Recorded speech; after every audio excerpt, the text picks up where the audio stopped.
Hello guys, नमस्कार। I am Rhythm Technoplast industry, Rajkot, Gujarat, Khirsara, GIDC. Sir, आपको जो नोब दिखा रहा है उसमें प्लेन होल है, वो थ्रेड नहीं आएगा, ओनली फॉर होल आएगा।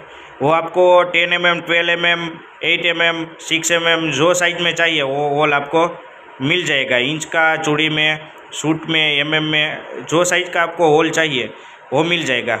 इस टाइप का होल आएगा।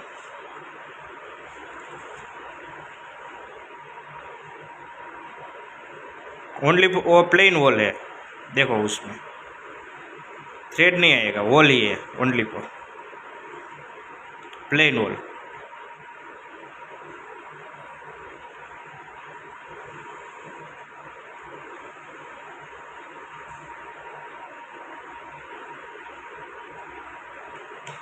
उसमें भी इस तरह का प्लेन वॉल आपको मिल जाएगा, इस तरह का। Okay sir, thank you.